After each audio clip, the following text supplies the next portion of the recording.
Good afternoon, everyone. I think I'm competing with snack time, so I will raise my voice. My name's Catherine. I'm Principal Place Development Lead at Connected Places Catapult, which means I'm excited by all things place and innovation, as all of you are today. So I'm here to talk about the Innovation Accelerator programs that, for those of you that don't know, the government in its innovation strategy a couple of years ago announced £100 million for the West Midlands, Glasgow City region and Manchester, Greater Manchester, and essentially devolved decision-making to the regions around place-based innovation. So each region received £33 million, and the government said, via Innovate UK, you decide how you want to spend it.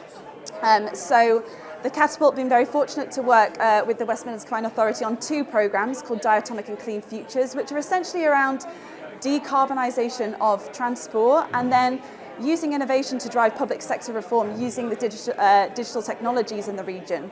So two really exciting programmes. So I'm here with Stephen, where we're 1 year in to a 2-year programme. So 2 years to spend £33 million is quite a challenge.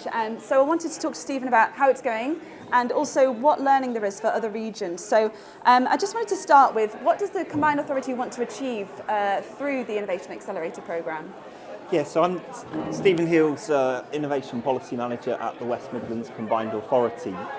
So the Innovation Accelerator is effectively like a super accelerator. So in the West Midlands, we've funded 5 accelerators, all working in concert at the same time.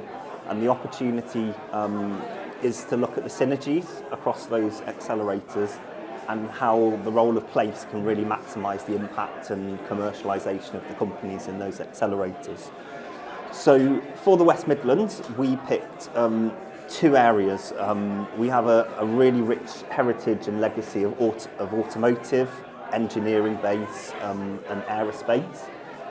A lot of companies, particularly in supply chains, are linked to combustion engines, which is obviously a sunset industry. So our particular economic context is how we diversify our economy into new sunrise markets, new sunrise industries, leveraging that, we've got thousands of amazing engineering SMEs in the region, how we can help them move into new markets for the future. So we picked clean tech and med tech as our 2 particular focuses, and we have, as I say, 5 accelerator projects that are running through them. So that's our vision, is to catalyse and accelerate companies in the region as well as attract new companies in to make new markets in clean tech and med tech. When we say clean tech, to the point around some of the previous conversations, we've got a real opportunity around batteries. In the West Midlands, we've got Jaguar Land Rover as a large company, which is a large OEM. So it's a real opportunity for how we link our SMEs into batteries R&D supply chains. The other one is decarbonisation of heat, which is some particular work we're doing with the Catapult. And then in medtech, a real focus on medical manufacturing, diagnostics and personalised medicines. So we've been quite specific and evidence-based in thinking about the strengths we have today, but how we can pivot those strengths into new industries, as I mentioned. Thank you. And why did you decide to work with Catapult to deliver 2 of those programmes? So one of the other factors of the Innovation Accelerator is that kind of ecosystem building, that ability to bring our universities, our businesses and our civic leaders together to actually come together around, as we heard from Glasgow, because this is also with Glasgow and Greater Manchester, to get the whole ecosystem pushing in the same direction around this economic transition for the city region. So in the West Midlands, we already have 2 Catapult centres, the Warwick Manufacturing Group and the MTC, which are part of the High Value Manufacturing Catapult. And Connected Places is kind of a new entrant into the West Midlands.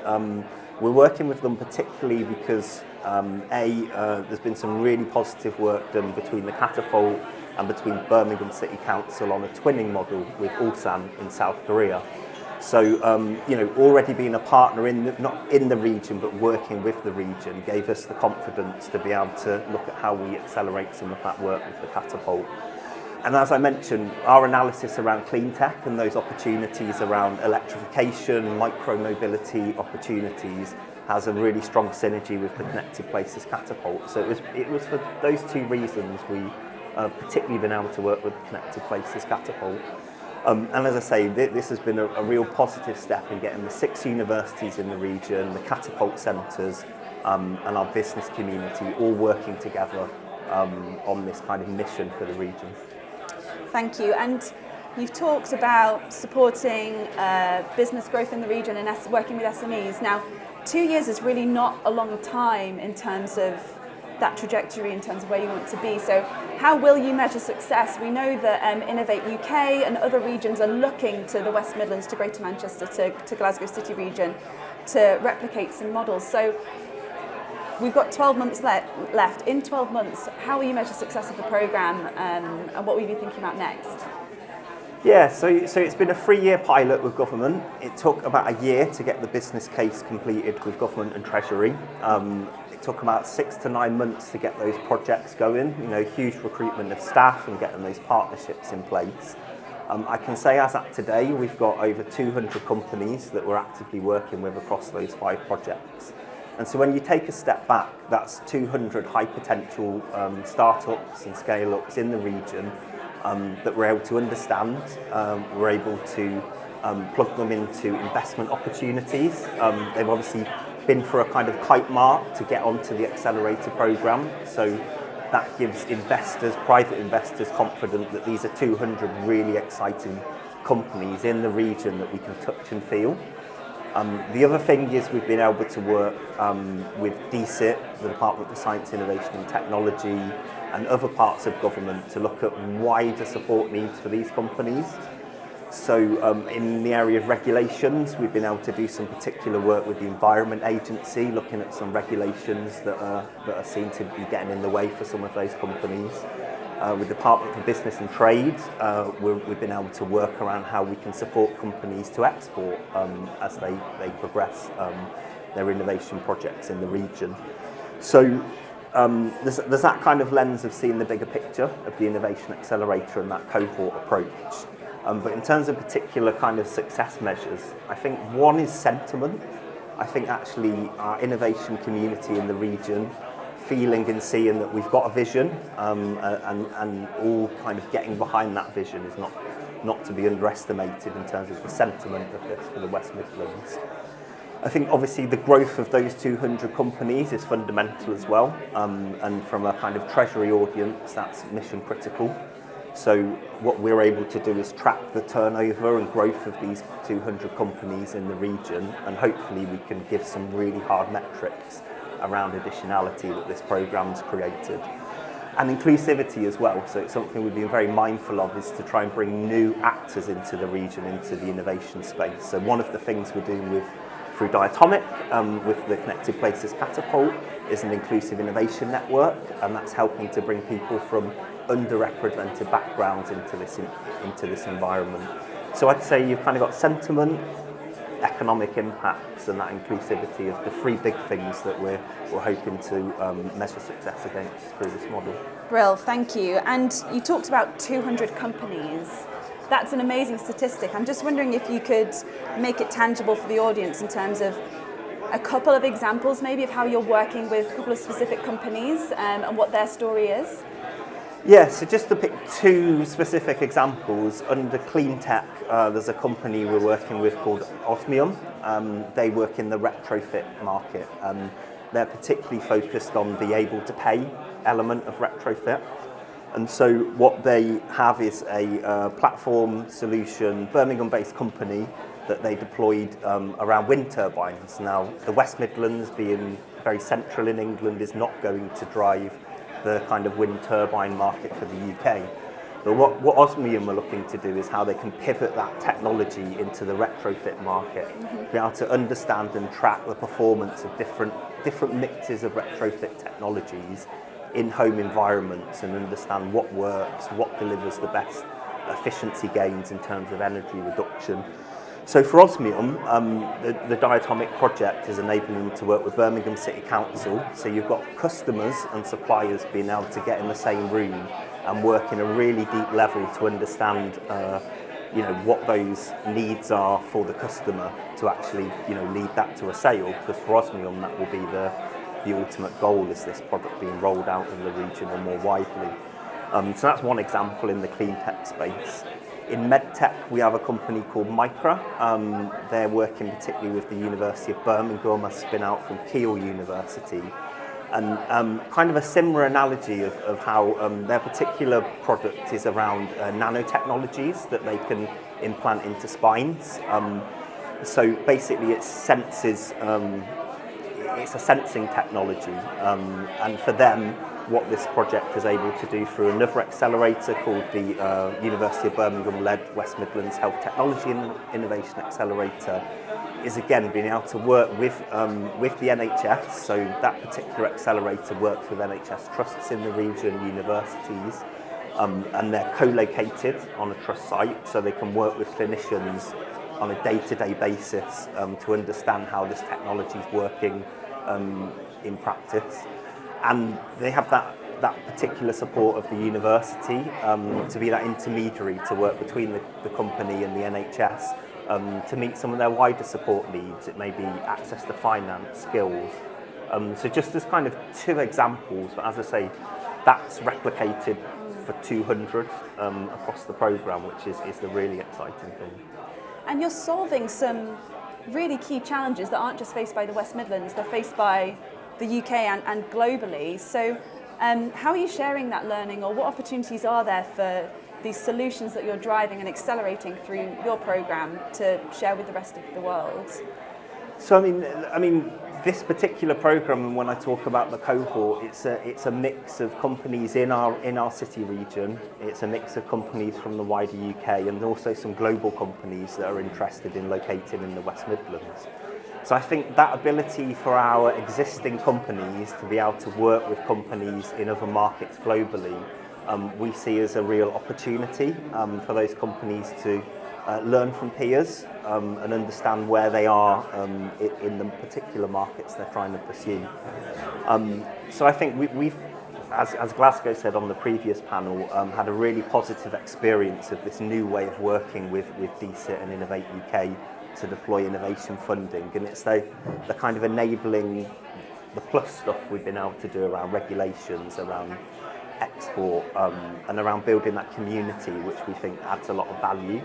So I think it's quite novel. I've spoken to places as diverse as Japan that have reached out to us in the West Midlands to learn what we're doing, and I think it is a model that potentially other places around the world can adopt.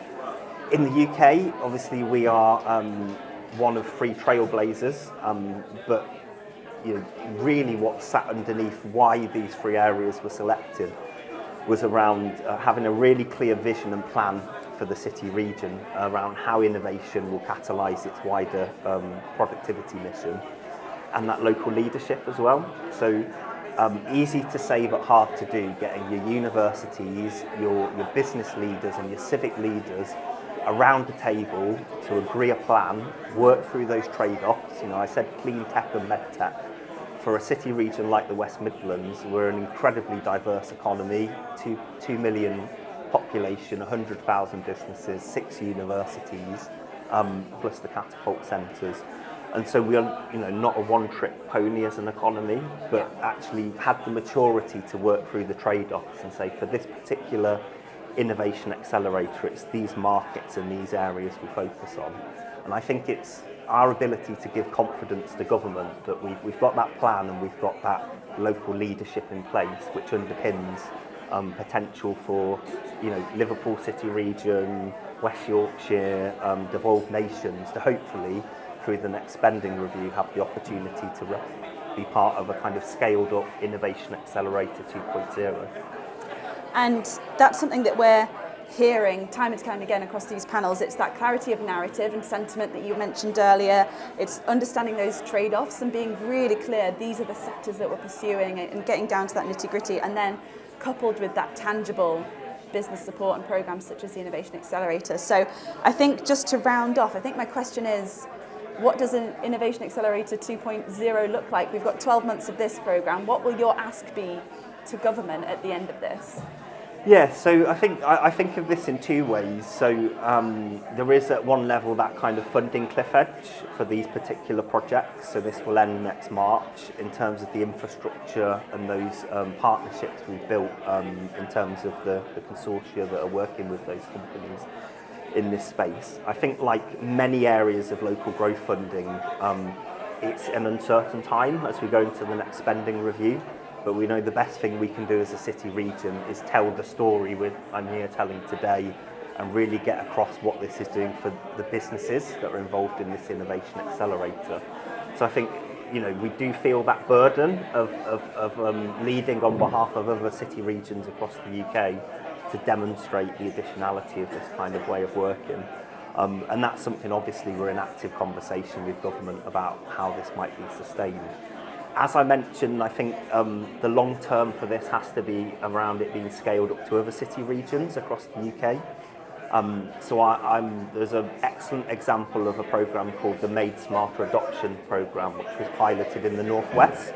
That was then, because of the good work done in the Northwest, able to be scaled up across other regions of the UK. So I would genuinely hope we've been able to create the confidence that this will be a much bigger part of the next spending review and work of Innovate UK and DCIT going forwards.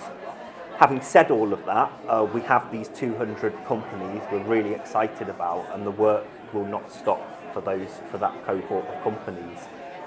We will be running particular pitch events to connect them into global investors.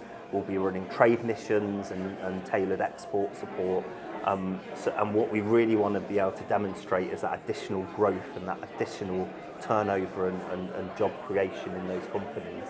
So I think it's kind of uncertainty but optimism around the wider architecture this has been able to facilitate. But whatever happens, we're kind of really firmly committed as a city region to following through on seeing hopefully, you know, some unicorns and really exciting companies pop out of this community of innovative companies we've brought together. Brilliant, thank you. I've seen that we have to end, but I'm sure we have other cities, city regions thinking about their innovation narrative and their innovation strategy. So do come and have a chat. If you want to learn more about the West Midlands journey, you're around, aren't you, this afternoon? So thank you very much. Enjoy the rest of your day, and thank you very much to Stephen as well. Thank you.